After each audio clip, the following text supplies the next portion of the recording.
I broke down in tears, staring at that same photo of the little girl. Her sad eyes locked on me, refusing to look away. It felt like she was accusing me. American soldier Rich Luttre recalls those horrific years. Decades have passed, but he's lived every day haunted by the torment and regret. Then one day, he decided to return to Vietnam to track down the girl's family. He wanted to face her and say he was sorry, even if it couldn't change what happened. This is not easy, it's really hard.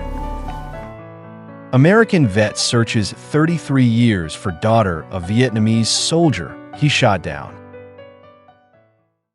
It all started around 1968 when Rich Luttre, an 18-year-old skinny kid, decided to enlist.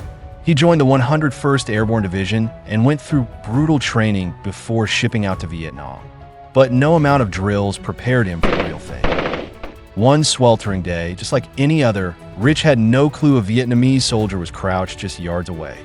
Rich recalls, "I caught movement in my peripheral. There was a North Vietnamese soldier hugging an AK-47, squatting low." It was the first enemy soldier he'd ever seen face to face. They locked eyes for what felt like forever. Then instinct kicked in. Rich squeezed the trigger. The man dropped. His squad mate knelt down, pulled the wallet from the soldier's pocket. A photo slipped out, the soldier standing next to his little girl. Something twisted deep in Rich's gut. He took the picture and kept it. After completing the mission, Rich came home, married Carol, and never spoke of that day again. He tried to bury the war, but memories don't stay buried. No matter how hard he pushed it down, that moment and the girl in the photo stayed with him. He carried her picture everywhere. Carol saw the weight he carried. More than once, she asked, "Why don't you just throw that photo away?" Rich told Carol he couldn't throw it away. He needed to keep the photo somewhere it belonged. Then, in 1989, he and Carol drove to Washington, D.C. to visit the Vietnam Veterans Memorial. That night in their hotel room, he wrote a short letter to the soldier in the picture. "Sir, for 22 years I've carried your photo in my wallet. I was only 18 when we saw each other on a trail near Chu Lai, Vietnam. Please forgive me for killing you. So many times over the years I've looked at you, and the little girl I assume is your daughter. Every time, guilt burns through me like fire. Please forgive me, sir." Rich placed the photo and the letter at the base of the wall, then headed home to Illinois to start over. But the story didn't end there. One day, Dewey Felton, the man in charge of artifacts at the memorial, found a photo of the Vietnamese soldier in Rich's letter. It hit him hard. When a publisher asked to include items in a book about the wall, Felton picked that one. Rich's best friend, State Representative Ron Stevens, spotted the book. He froze. "I know that soldier. I know that picture."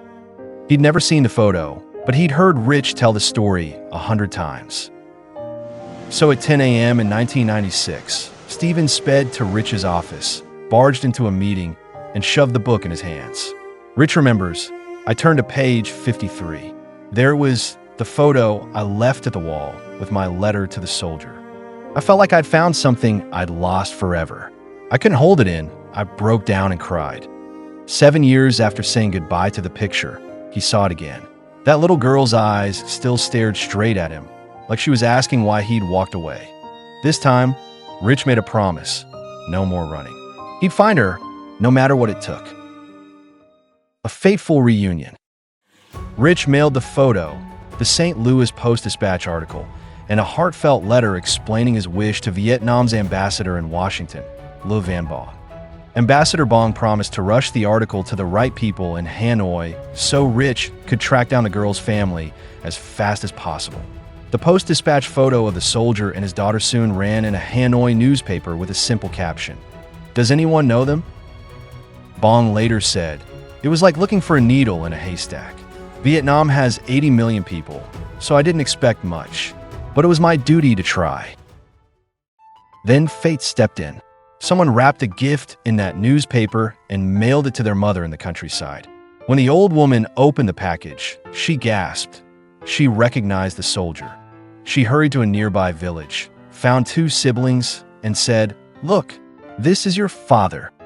Weeks later, a letter from the Vietnamese embassy reached Rich.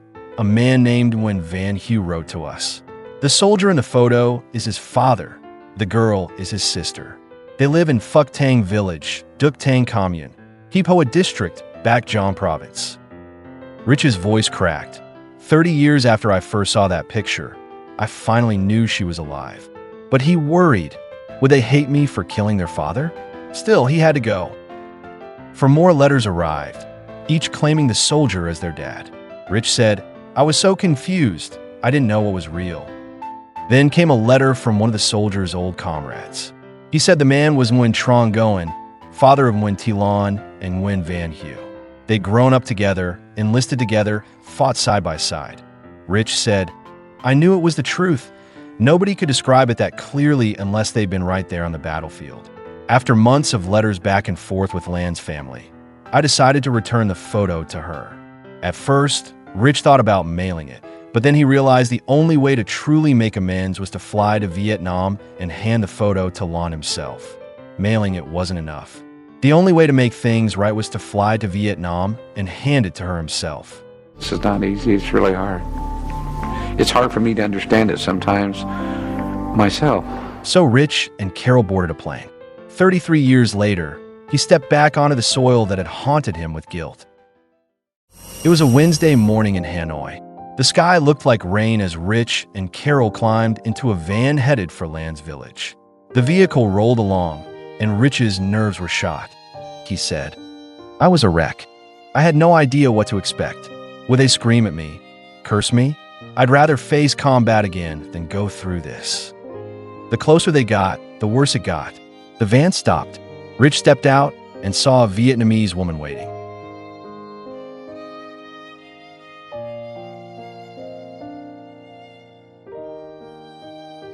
How you feeling? Nervous. Those sad eyes, he knew instantly. It was the girl from the photo. And is sure. I've already seen her. I know who she is. He takes a moment to compose himself, then walks toward her. And here they are. They had never laid eyes on each other before. Ciao, Sheila. For a few seconds, they don't know what to say. They're intimate strangers. Đi hôm nay, thôi. He recites a sentence he has learned in Vietnamese. Cô chi bà cha, cô chi. Ma thôi. Today, he says, I return the photo of you and your father, which I have kept for 33 years. Xem tattoo. Ciao, thôi. Please forgive me. Without warning, Lan threw her arms around him and sobbed. A silent, unmistakable absolution. The little girl in the photo was now 40. Her father, the soldier Rich had killed, was Nguyen Trong Ngoan. Finally, it all comes pouring out.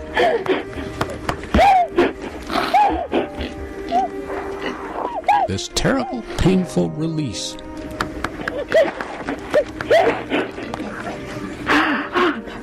Is it?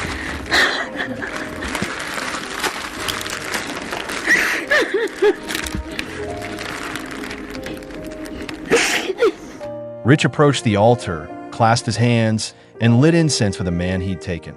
He said, Lan took me inside. She placed a photo on the altar, lit incense, then handed me some sticks. I bowed to the soldier I killed, and to his wife, who waited over 30 years for a husband who never came home until she passed.